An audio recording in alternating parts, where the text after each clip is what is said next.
What is going on, guys, and welcome back to Touchdowns to Home Runs. My name is Bernie. Thank you for joining us today on the Touchdowns to Home Runs show. Hope that your day is going absolutely fantastic. Today we're going to be doing a preview and prediction of this Big Ten Week 4 matchup between the Michigan Wolverines and the Rutgers Scarlet Knights. This one should be a very interesting one. I'm super excited for it because not only do both teams come into this game with a record of 3-0 at this early part of the season, but this is also the rematch of what was probably the game of the year for each one of these two teams last season in the shortened year. And if you recall, the Wolverines, of course, took that one in a third overtime victory. But yeah, should be a really exciting rematch. Just before we do get into the actual preview, though, if you guys do enjoy what you see today, please make sure to do me a huge favor. Smash that thumbs up button. Subscribe to Touchdowns to Home Runs for more content just like this. Let's get it started with the changes in the AP polls from this past week. We'll start with Rutgers. Rutgers, as I mentioned, come into this game like the Wolverines with a record of 3-0, but with only wins against Temple, Syracuse, and Delaware thus far. So it's really no surprise that they do remain out of the top 25 and unranked. The Michigan Wolverines, on the other hand, do come into this game with a ranking, number 19 in the country. It was a little bit of a surprise that they went into last week's game unranked after wins against Western Michigan and Washington, but after beating Northern Illinois, again, now to number 19 in the country. In terms of the all-time head-to-head between these two teams, Michigan historically poses a 6-1 record and come into this matchup with a 6-game win streak in the head-to-head series. The Rutgers only beat Michigan all the way back in 2014. Let's get into the Michigan Wolverines, break them down a little bit more. They come into this game playing some very, very nice football early on in the year, and a very nice 63-10 win last Saturday against Northern Illinois and a quarterback in Rocky Lombardi who beat them last year with the Spartans. But let's take a look at some of the important takeaways from that past week. Obviously, in my opinion, a much different Michigan Wolverines team and sort of look of the team this year. Number one is the run game. I talked about this last week, and it's really been the story around the Wolverines. Super fun to watch so far. This is a very talented running back room. Hassan, Haskins, Blake Corum have been absolutely fantastic, and even guys like Donovan Edwards, when they have gotten touches, have been very good as well. Against Northern Illinois, Michigan had 8 touchdowns coming on the ground thanks to 2 touchdowns each from Hassan Haskins and Donovan Edwards, and then we got 3 touchdowns, 13 carries on 125 yards from Blake Corum. The run scheme in general is a bit different this year. There's more usage in terms of using some bigger bodies at the line, and it's definitely working. Michigan, through 3 games, ranks first in college football in total rushing yards per game, and rushing touchdowns. Number 2, Kade Mcnamara. Now, once again, in week 3, there wasn't too much being asked of Kade Mcnamara in terms of the passing game, but he's done a very good job in his role so far, highlighted especially by not turning the ball over, and that's something that coaches Jim Harbaugh was saying, that they were really keying in on, and they wanted a smart guy at quarterback. Last week had a very similar stat line to prior weeks, passed 8 for 11, 191 yards and a touchdown. But again, the big thing, hasn't thrown an interception so far this season. Continues to show some good accuracy in terms of his throws. Looks very comfortable in general in the pocket, and just overall running the position and the offense for the Wolverines. I think overall, Kade Mcnamara is going to have a bit bigger of a role as we do get further down the stretch of the season, similar to what sort of a Ryan Tannehill has to do in Tennessee. When you got a team with such an established running game, you want to be able to sort of use some play actions in your in your arsenal, get some shorter passes, that type of thing, even some shots downfield. So I expect that to be sort of more integrated into the Wolverines offense, potentially in weeks to come as people try to adjust to the Wolverines run game.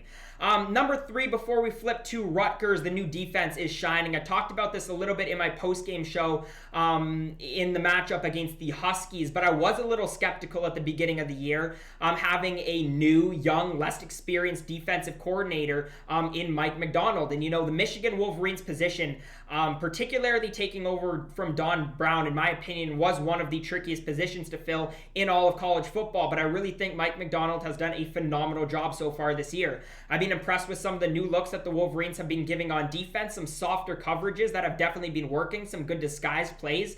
And the Wolverines have looked really solid defensively. Only 1 interception so far this year, which came this past week. But again, good in coverage, good overall. I've been very impressed. Let's flip over to Rutgers. coming into this week off a 45-13 win against Delaware, looking to continue to build on what I would say was a program-changing year for Rutgers last year. with a win this week, Rutgers would have their first 4-win season since 2017. But let's take a look at some of their takeaways and the main points from their past week last Saturday. Number one, Noah Vedral. Looks like a much different quarterback this year. Last week, passed 21 of 26. 323 yards and 2 passing touchdowns. It comes into this game with a 4-0 touchdown to interception ratio, which is, again, a huge thing for him. He was a guy who had a 9-8 touchdown to interception ratio last year. Accuracy was a big issue for him. But he's done a much better job this season, I think, much like Kade Mcnamara, in terms of being smarter in the pocket, and is going to sort of potentially cause Michigan some problems. And I think that's going to be one of the really, really interesting matchups. You got a guy who's been a little more accurate, a little more patient this year against a Michigan team who's looked a lot better in coverage this year. So really interesting. Look out for that. Number two, I think a big idea here is going to be, can the Rutgers offense replicate what they did against the Wolverines in 2020 in their triple overtime loss last season? Coming into this game, the Rutgers offense really does look very similar to what the Wolverines would have seen last year, including Bo Melton, who's, a tremendous receiver, and coming off a game where he had 125 yards in the receiving game last week. But Brandon Sanders, Johnny Langland, Aaron Cruikshank, Shameen Jones all had 3 or more receptions last week as well. So they do have a bunch of different weapons who could potentially beat the Wolverines secondary.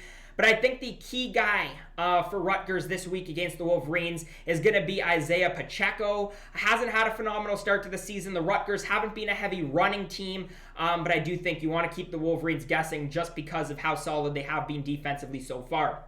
But speaking of defense, number 3, how about the defense for the Rutgers? In my opinion, Rutgers have looked really good on all cylinders, or most cylinders, in these first 3 games of the early season. But the defense has been the highlight so far for me. And again, I know it's only been a few games, and against some not so great offenses, but they do come into this game ranked number 4 in the country with 14 sacks so far in the first 3 games. Also picked up 3 interceptions. I think if you're the Michigan offense, there's 3 players on this Rutgers defense that you really got to key in on and sort of look out for. Number 1 being Max Melton. Already has 2 interceptions in 3 games this year. He's got 2 of the 3 Rutgers interceptions. Fatukasi also 3.5 sacks out of the 14 for Rutgers. Julius Turner 2.5 sacks, and they got a bunch of guys as well with 1.5 all over there. But I think those are the 3 guys that you really got to key in on. Also, the defensive line in general, I would say, has been really solid for Rutgers. So if you're Kade Mcnamara, looking at this from a Michigan standpoint, just be wary. There's potentially times that you're going to be rushed. Just don't make any silly throws. And if you have to, get rid of the ball. Don't turn the ball over. Just before we do end the video, I want to cover the predictions and betting lines and sort of where I'm coming from here. At the time of me filming this video, I am filming pretty early on in the week. It's Michigan Wolverines as the 18.5 point favorites with the over-under set at 51.5.